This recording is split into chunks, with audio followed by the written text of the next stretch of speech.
Então é isso, bom dia, gente. Que aula no dia 30 de abril de 2021. Então, encerrando mais um mês aqui dessa modalidade. E vamos agora iniciar mais uma escola literária brasileira.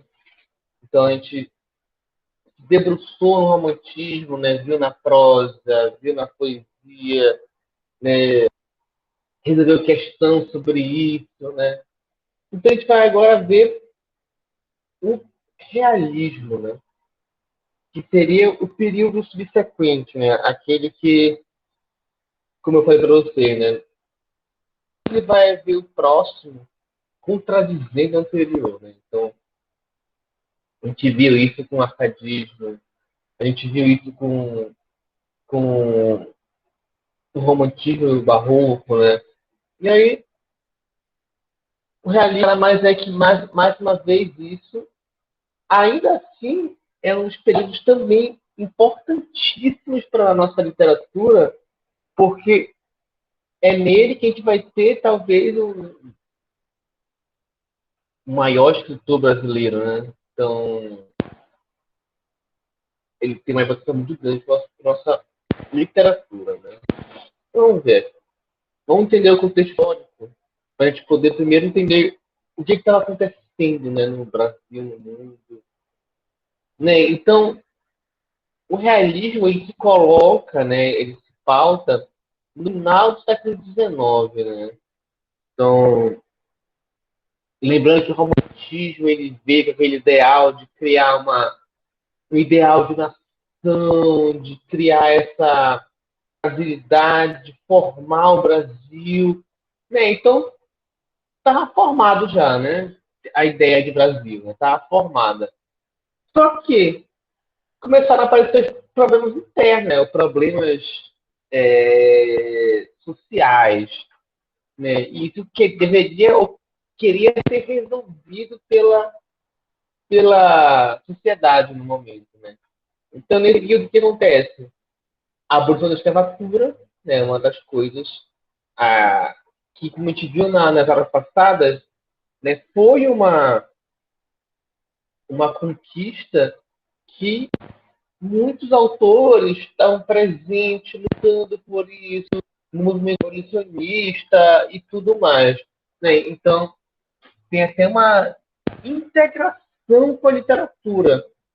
Outra coisa que veio logo junto com isso foi a nossa proclamação da República. Então, o Marechal Deodoro da Fonseca veio, tomou o poder aqui no Brasil, instituindo o Dom Pedro II. E aí, com isso, surge a nossa primeira Carta Constitucional Republicana. Então, a gente tem aqui hoje a Constituição de 88 e tal, a Constituição Cidadã, mas a nossa primeira Constituição ela foi nesse período, em 1891. E veja que na época se chamava Estados Unidos do Brasil.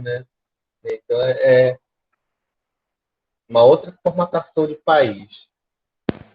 E aí, nesse sentido, esse período também é marcado por corrente de pensamento, que você já deve ter visto em sociologia, em filosofia, na vida de vocês, mas cabe a mim lembrar que não sei dessas coisas que vai ajudar a entender o período histórico, sociológico e filosófico. Então fica aí uma revisão de várias matérias de humana em uma só aula.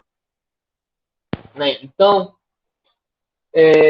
esses quatro pensamentos, ou escolas de pensamento filosóficos, científicos, sociológicos, marcaram o período. E marcaram de uma forma que recai na literatura. Então, que é o positivismo, o determinismo, o darwinismo e o materialismo histórico dialético. Então, vamos ver um por um, relembrar, quem esqueceu da aula de sociologia vai lembrar aqui, quem esqueceu da aula de biologia vai lembrar, quem estudar de filosofia vai lembrar também. Então, ver se eu dou conta, né? Então, o positivismo, ele surge com esse rapaz aqui, né? O Augusto Comte. Né? E o Augusto Comte, ele era uma pessoa muito dedicada à ciência, né? Então, ele acreditava que a ciência, né, é aquela que tinha a função de dar progresso à humanidade, né? De levar a humanidade para patamares maiores, né? Então, segundo ele, a humanidade caminha para isso, né? Então, existem fases, né? Tem chama de estados, né? Que é o estado primitivo, em que você está imerso no mito, está imerso é, na religião, né? Então você não tem ainda é o que eu chamo de fictício, né? E aí você não consegue explicar a natureza, você vai achar que a natureza se explica pelo divino e tal. E aí segundo ele, né? Então basicamente ele usou essa teoria de uma forma bem, bem preconceituosa, né? Porque ele considerava que o europeu era o superior, né? Então, enfim, primeira fase que é a teológica, tem a que é a metafísica, né? Em que essa fase metafísica, o ser humano, a sociedade vai começar a separar, né? A diferenciar, a não levar em consideração explicações não científicas, e tem a fase positiva, né? A fase positiva é a fase em que o ser humano, né, a sociedade, ela vai estar imersa e pensando apenas a parte das ciências que eles chamam de positivas. Né?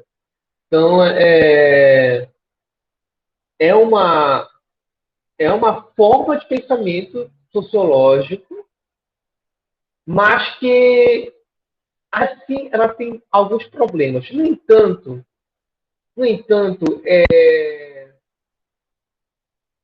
é importante de pensar, né? E principalmente o positivismo foi ele que surgiu com a sociologia como ciência, né? Então o Comte ele acreditava, né, que a sociologia seria a ciência superior, né? Porque a matemática ele chama de ciências positivas, né? Que é a matemática, a astronomia, física, química, moral, biologia, são ciências as clássicas, né, as básicas, e a sociologia ela seria superior. Né? Por quê?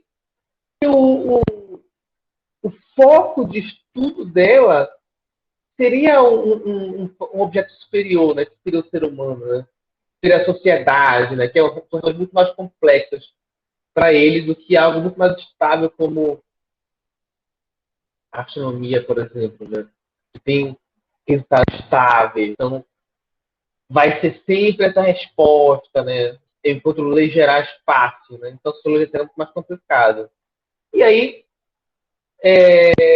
a sociologia, nesse sentido, vai ser aquela que vai, a partir do método natural, né, da biologia, da química, encontrar leis sociais.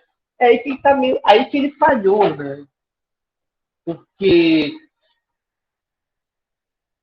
é muito diferente você estudar algo e estar distanciado disso.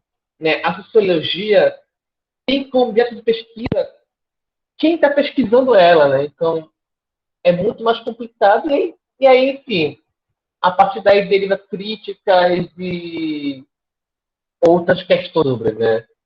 Mas, além disso, né, a visão positivista é aquela de que o mundo só vai ter progresso a partir da ciência.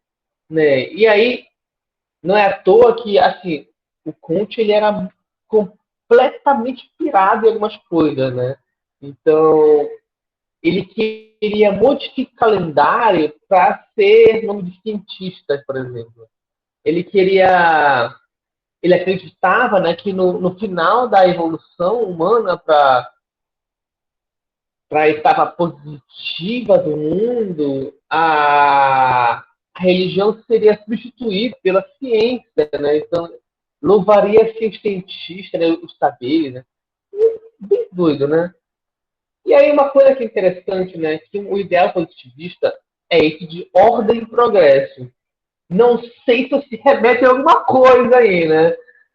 Mas essa máxima positivista, né, ela é uma simplificação da máxima o amor por princípio e a ordem por base, o progresso por fim. O que quer dizer?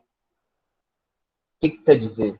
Né? Que é preciso ter amor naquilo que se faz, né? Ah, eu vou fazer aquilo com amor, né? Com esmero e tal. Né? E aí, a ordem seria aquilo, eu conservar e manter aquilo que é bom, positivo e belo. E se tiver isso, o progresso vem consequentemente, né? Então, essa a ideia. E aí, os nossos republicanos, né, eles eram todos positivos. Não é à toa que a nossa bandeira ela tem essa máxima, certo? Digamos, determinismo.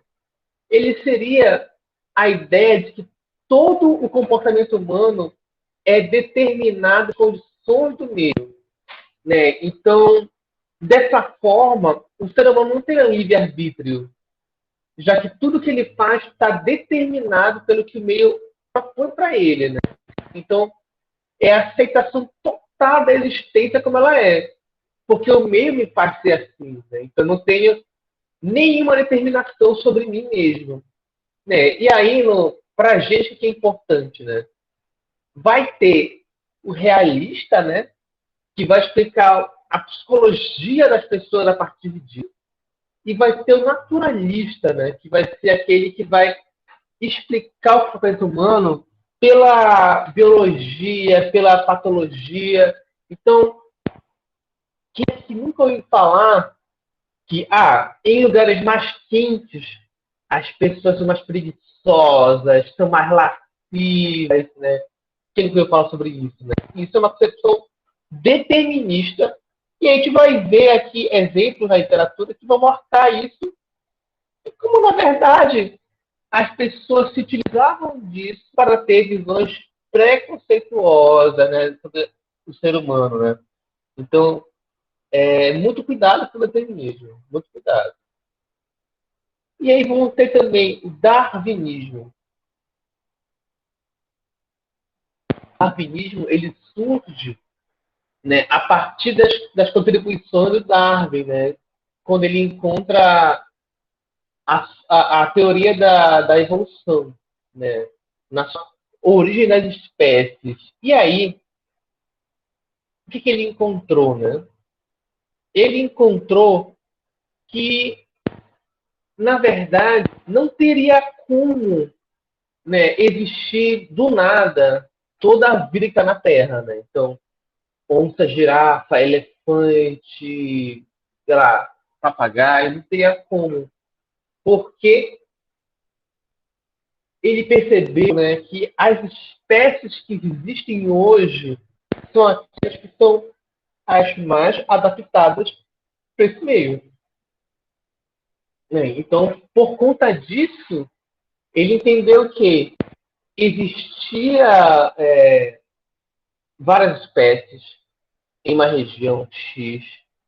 E aí, uma dessas espécies sofreu mutação que tornou ela mais habitável, adaptável. E aí, essa espécie que se adapta melhor reproduz-se, né? E se mantém. As que se adaptam menos, elas somem e entram em extinção, né? Então, é fácil de entender, né, a teoria da evolução se vê o coronavírus, né? Então, essa questão da nova xepa, né? Tipo, como é que funciona isso? Por que surgem novas?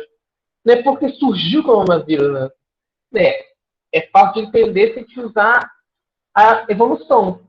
Né? Basicamente, vamos dizer assim, a gente tem um corpo que está imune já ao coronavírus, o tradicional. Está imune. Né? Então, esse ambiente é nocivo para ele. No entanto, um vírus desse sofre mutação, porque isso é da genética, né? Então acontece. E essa mutação, ela é capaz de entrar no ser humano imune. Capaz. E com isso se reproduzir, e se reproduzindo, ela se perpetua. Né? Então, é assim que surgem as novas cepas, né? E por isso que é importante estar de olho nisso. Só que aí, o Darwin criou essa proposta, né, de explicação da biologia, né, e tudo mais, que é a mais aceita ultimamente, né, assim, desde que foi colocada. Mas aí as pessoas acharam que ela seria utilizada em qualquer contexto. E aí criou-se o darwinismo social, que é uma leitura torpe, uma leitura fora de contexto, né, do darwinismo, que seria feita para utilizar na sociedade, né, levando em consideração que junto com o positivismo, né, que os povos superiores criaram tecnologia, né, e povos inferiores seriam como a África, como aqui no Brasil, nas Américas, seriam primitivos, né?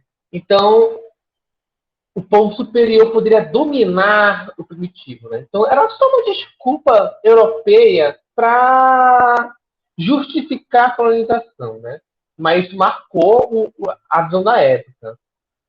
E, por fim, a gente tem o materialismo dialético, histórico dialético do Karl Marx, né? Então, o Marx ele propôs com isso uma abordagem para estudar a sociedade. Né? Como é que a gente pode estudar a sociedade? O como esperar dele, que aí não funciona. A do Marx é dessa forma. Né?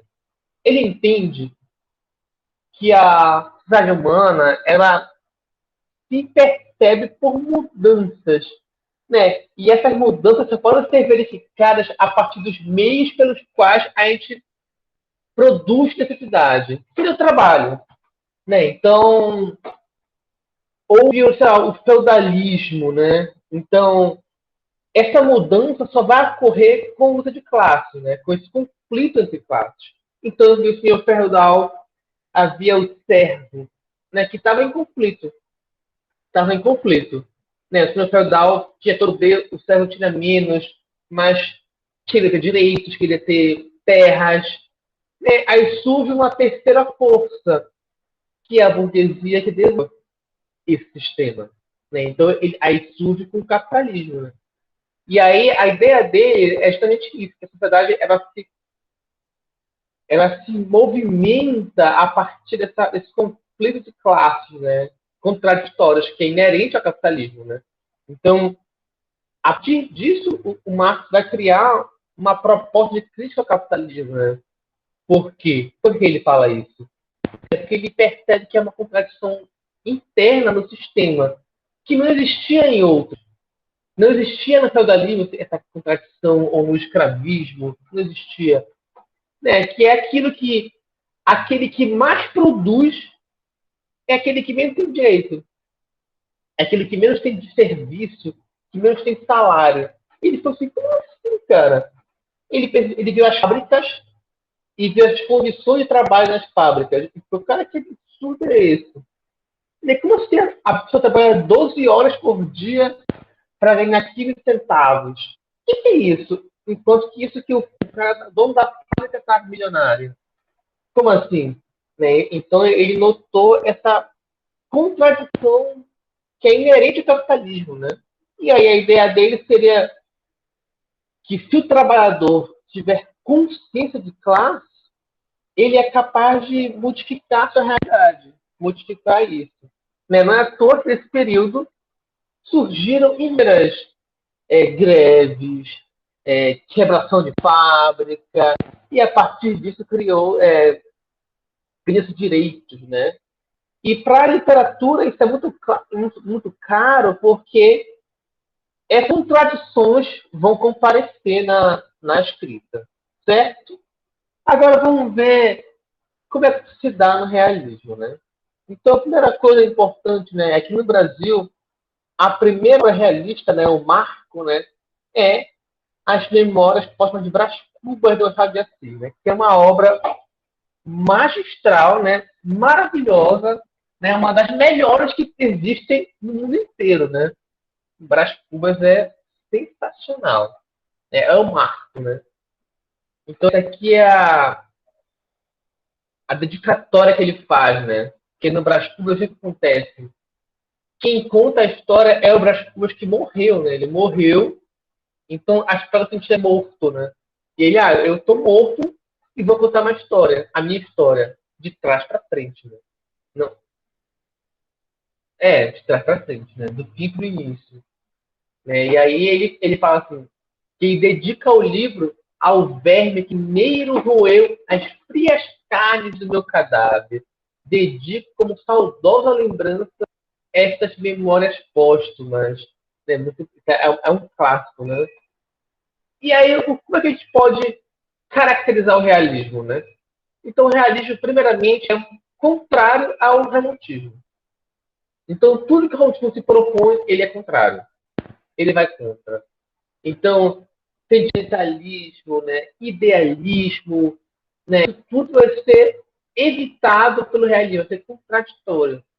Além disso, toda aquela aura de romance, né, de final feliz, vai ser contrastada aqui no realismo. Então, eu até falei numa época, né, na aula, que assim, o romantismo ele é marcado pelo final feliz, né? Sempre vai ter um final feliz, um final leve, né? Dificilmente vai ter um final triste, né? Já o realismo sempre vai ter um final pesado, assim, que fica, cacete, o que está acontecendo? O Brás Cubas, o seu último capítulo se chama Das Negativas. Então, assim, oxi, né? Que é uma das coisas mais pesadas que eu já li, assim, em termos de carga emocional, né? Então, muito bom, né? E é algo que não conseguiria acontecer no romantismo. Segundo, é objetivo, né? Então, o romantismo ele era mais ligado a uma ideia subjetiva, no olhar da pessoa, do eu. Aqui não. Eu quero realidade. Então, eu quero ser fiel à realidade, tal como ela é. Eu não quero inventar, né? Eu quero como ela é. E aí, além disso, a gente vai ter as análises psicológicas dos personagens, né? Então, os autores vão se dedicar a criar personagens complexos, né? Então, no romantismo tinha o herói, tinha a heroína, né? Que eram bons. E tinha os vilões, que eram maus. Pronto, era isso. Mas é que não, né? Porque o ser humano ele é complexo. Né? O ser humano ele é mais do que isso. Né? Então, o realismo vai criar essa linha tênue, né? Então, ele é o herói, mas ele faz coisas ruins também. Ele é mau, mas ele faz coisas boas também. Né? Então, ele vai abrir esse leque para a gente ver humanos de uma forma muito mais complexa. E, por fim, vai ter a crítica social. Então, a mulher não idealizada, né? A mulher como de fato ela é, né? Para aquela época, como eles viam também, claro. Vai ter o anti-herói. Então, não vai ser mais aquele personagem honroso, né? Aquele bom que vai estar no romance. Né? Vai ser um anti-herói, né? Às vezes, aquele personagem que você até tem, cara, tem conflitos com ele, discorda dele, que ele faz atos não heróicos, mas o ser humano é assim, né? Então é algo nesse sentido. E aí, uma outra coisa é que aqui o amor, ele vai ser aquele amor romântico, né? Aquele amor bonito, aquele amor idealizado, né? Aqui vai ter também um subordinado a interesse, né? Que também é uma lógica, uma situação que é uma crítica, mas que também cabe, né? Mas que também cabe na discussão. Então, nesse sentido, vai ter o amor dos interesses, né? O amor mais baixo, né? E tudo mais. Certo? Então, tem essas 4 características. Né? E aí, quando a gente pensa em objetividade, a gente vai entender que ela se pauta em 4 situações muito claras, né? Que a primeira é racionalismo, né? Que seria, eu vou olhar para o mundo de forma racional, né? Racional, objetiva, né? Clara, sem pensar em explicações místicas, subjetivas, né? É do racional. Além disso, eu vou ter uma visão materialista, ou seja, eu vou ver o mundo material, né? Como as relações te dão sua materialidade, né? Sua realidade, né? Então não é nada sobrenatural, é algo que é. Além disso, vai ter o que se chama de anticlericalismo, né? O que seria o anticlericalismo, né? Seria basicamente uma crítica, uma aversão à igreja, né? E o papel que ela tinha na época. Então, é nesse sentido. Né? Eles vão criticar a igreja justamente porque a visão de mundo era positivista, né? E o positivismo entendia que apenas a ciência poderia dar as respostas que o ser humano precisava. Né?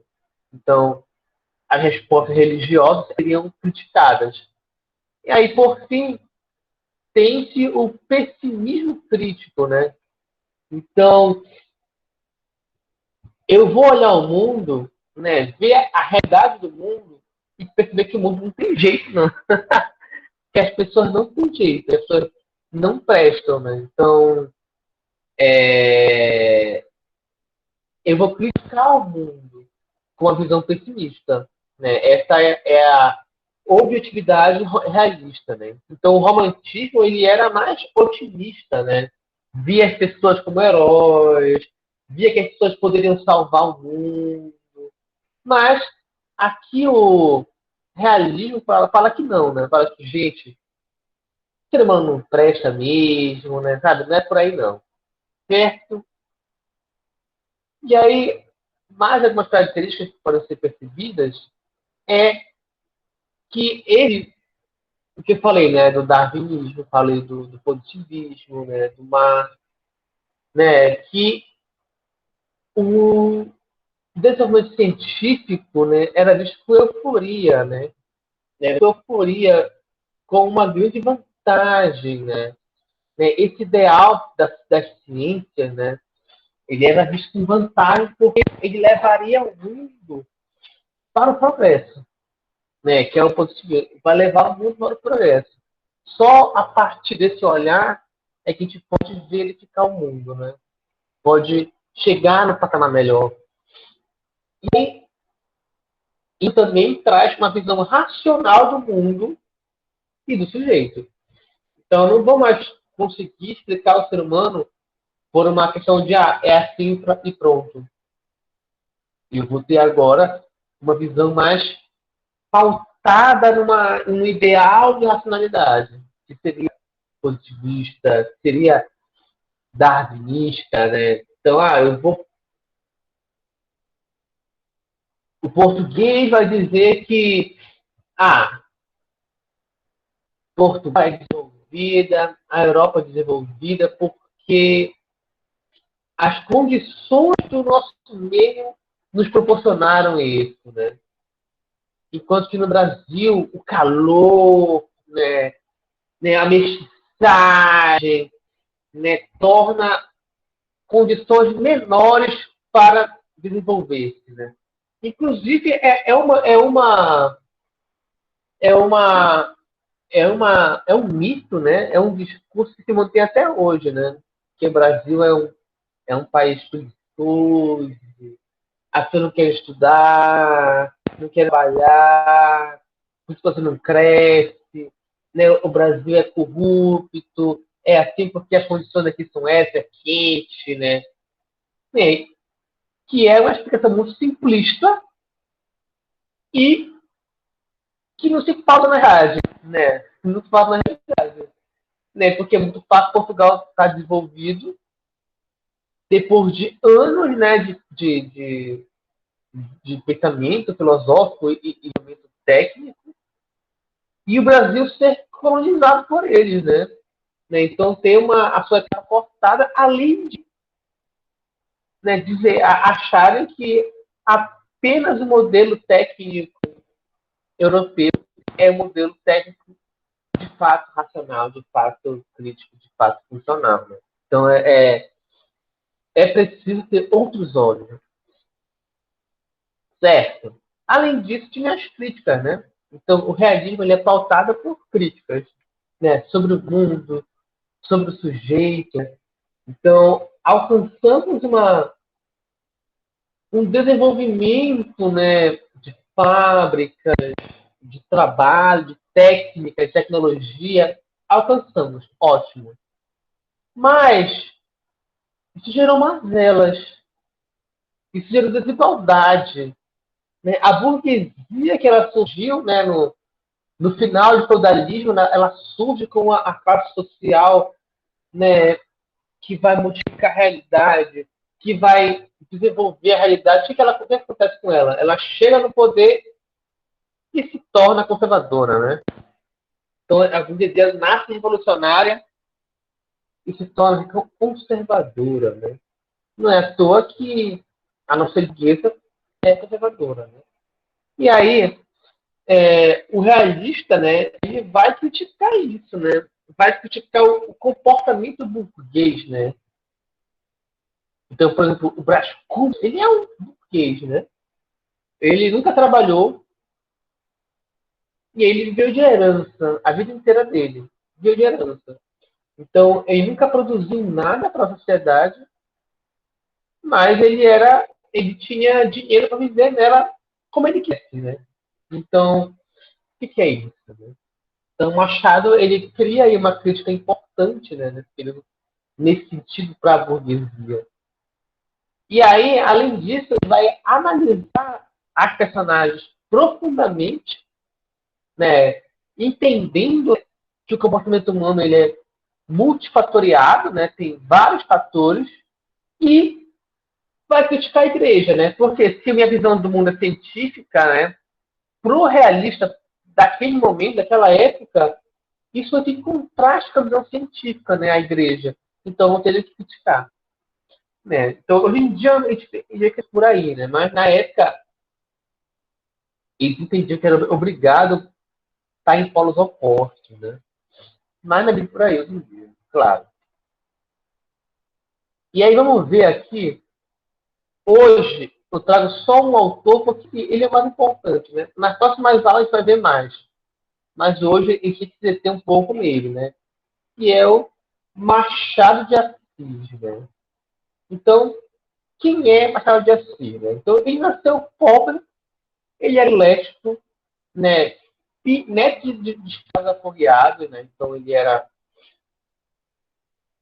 de uma classe social bem difícil, né? Bem desprivilegiada, né? E aí, a sua instrução se deu por conta própria. Né? Ele não frequentou a escola regularmente, né? Ele não pôde. Ele tinha que trabalhar e tudo mais. Mas ele se interessava muito por leitura, né? Muito, né? Ele gostava muito de ler, né? Gostava muito de escrever, né? Então, ele não frequentou a escola, mas como ele tinha muito interesse no assunto, ele superou as dificuldades. Então,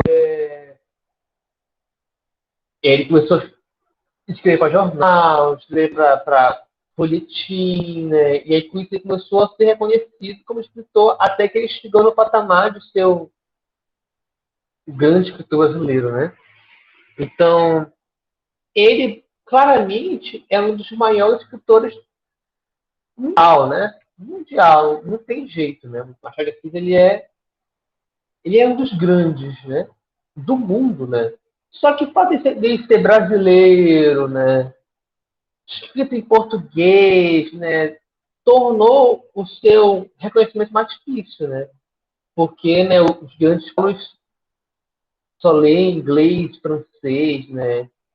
Mas, né, com o tempo, ele passou a ser traduzido para inglês, para francês, para várias línguas, né? Tanto que o Brás Cubas está em diversas listas de maiores romances de todos os tempos e tal. Né? Pô, não tem jeito, né? É muito bom. Né?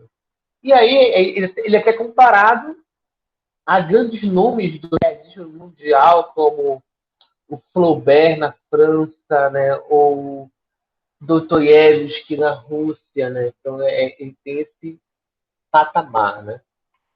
E aí é interessante que, assim, quando ele iniciou a escrita dele, né?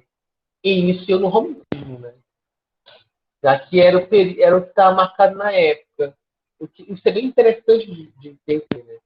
Porque essa diferenciação dele mostra claramente que as escolas literárias elas são didáticas, né? Mais uma vez dizendo isso, elas são didáticas. Na realidade, o que acontecia era um diálogo, uma mistura, uma mudança fina e tal, até alcançar o seu lugar, né?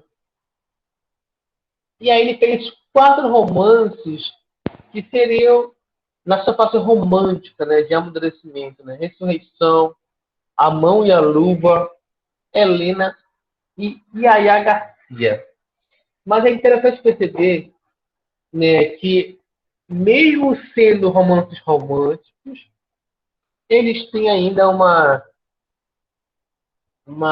já um pezinho, né? Porque o Machado ele sempre foi extremamente crítico, né? Então a marca do Machado de Assis é o sarcasmo, né? É a ironia, né? É a ironia. Então a aula que vem eu vou trazer para a sala um conto dele, né? Para a gente ler aqui. Eu quero testar e ver se funciona, né? Mas vou trazer um conto dele que é para a gente ver como é que ele faz, né? E você vai ver como é interessante, né, esse pessimismo dele, né, essa crítica dele, essa ironia dele, né, ironia do destino. A gente vai ver que é bem, assim, como é um conto, consegue ler rapidamente e conseguir debater alguma coisa depois, certo? Mas, assim, desses 4 romances, eu só li um, né? Então, me perdoem por isso, né? Mas eu li Helena, né? Eu li Helena. E aí, em Helena, aquela coisa, né? Você sente que é um romance romântico, né? Porque tem toda aquela coisa meio sentimentalista e tudo mais. Mas ainda assim, mostra um pouco uma crítica social, né? Da pobreza, mostra da posição da mulher na sociedade, né? Então é por aí. Né? E aí eu quero ler os outros 3 para ver como é que funciona, né? Mas, infelizmente, ainda não tenho oportunidade de fazer. Mas o que mais marca e o que é importante para a gente aqui é a fase realista, né? Que é aí que o bicho pega. Né? Aqui que estão as grandes obras dele, né? São as principais obras dele, as mais importantes. Porque aqui ele desenvolve claramente a sua escrita mais amadurecida.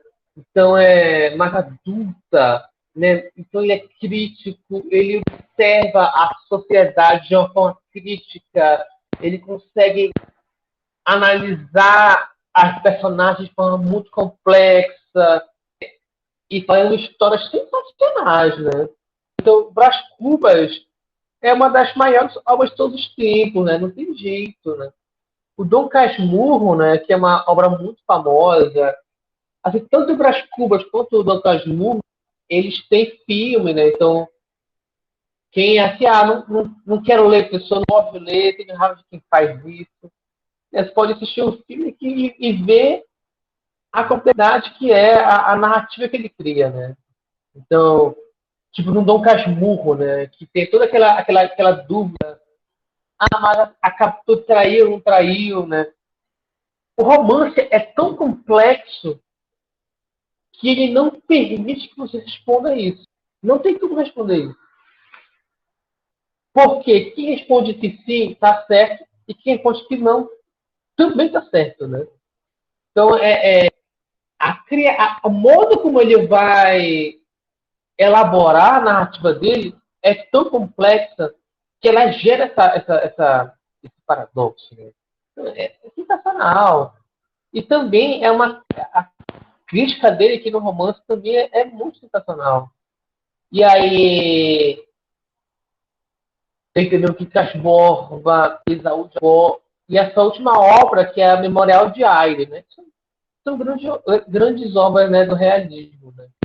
Só que aí hoje, para comentar, eu trouxe O Alienista, né? O Alienista, que é uma novela. Né? Então, enquanto que Brás Cubas tem umas 300 páginas, né? Então ali já tem menos páginas, é bem curtinho, né? Então dá para você ler assim bem rapidamente e ele é bem interessante. Né? Mas qual é a premissa do Alienista? Né? É a base. Né? O Alienista conta a história do doutor Simão Bacarte, né? Que ele é um psiquiatra. Né? Ele é um psiquiatra, né? Vamos dizer assim, é o equivalente a psiquiatra hoje em dia, né? Ele é um alienista, né? Que é aquele que vai cuidar dos alienados, né? O alienado é aquele que são loucos, né? Que são dos loucos. E aí, ele mora numa cidade de Itaguaí, né? Uma cidadezinha do interior do Rio de Janeiro, né? E aí, o Simão Bacamarte, né? Ele vai em Itaguaí e ele quer montar um hospício, né? Nesse hospício, ele quer internar as pessoas que são, para ele, loucas, né? E aí, para a época, isso ela sabe que esquisito, né? Botar no mesmo lugar os loucos da cidade, né? Os alienados, né? E aí, essa é a base do, do,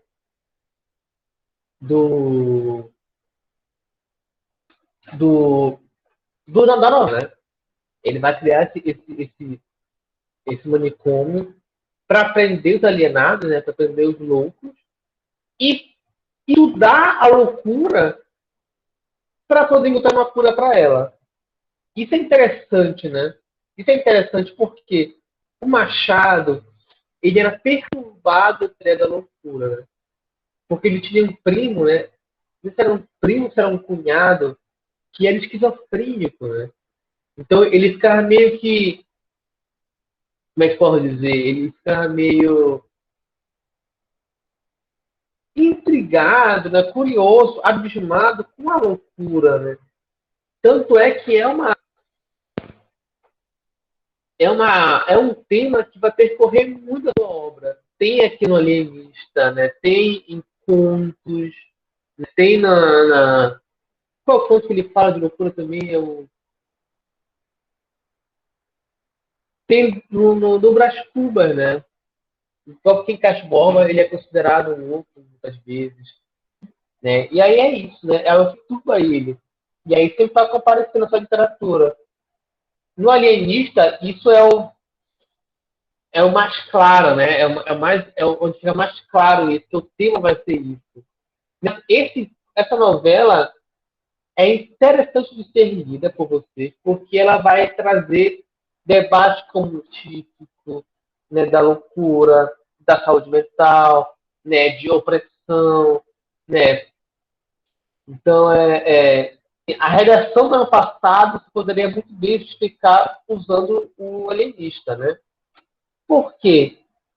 Porque o Simão Bacamarte, ele se vê como um ideal de ciência, né? Ele é que tem a visão científica sobre o mundo, né?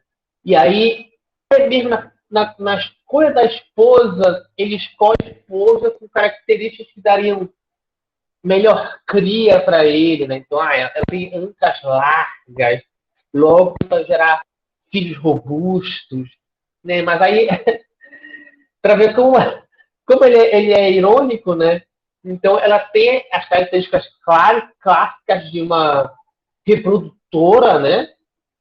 Só que aí ela é estéril, né? Ela não pode ter filho, né? E mostra o quanto que as coisas são muito mais complexas do que apenas isso, né? E aí a obra, né, gira em torno dele criando uma teoria da loucura e recriando teorias, criando e recriando teorias, né? Isso vai gerando muitas confusões na cidade de Itaguaré. Então é uma obra que eu recomendo a leitura, né, para quem está interessado, né, no assunto, quer entender mais, ou para quem quer fazer redação do Enem, que sempre vale a pena citar, né? Porque é uma temática comum. Certo? Então, galera, é isso. Gostou? Eu espero que sim, né? Fico feliz que sim, se não, fico triste. Tá? Então, a aula que vem, a gente vai ler o conto dele, né? Porque a gente viu os romances, que são, assim, é extenso, né? Mas ele fez muitos contos, né? E contos incríveis, né? Cara, incríveis. Né? Então, eu até não sei qual trazer, né? Pensei na Cartomante, que é muito bom. Eu pensei no Espelho, que é destruidor. Eu pensei em Pai contra Mãe, Missa do Galo, enfim. Eu levo a escolher, né? Eu levo a escolher, né? O ponto. Mas semana que vem a gente vai de ponto, né? Venham prontos para debater, se quiserem, né? Convido vocês para o debate. E isso, certo? Então, bom dia a todos, bom dia a todas e bom final de semana e boa semana para todo mundo. Deixa eu só printar aqui.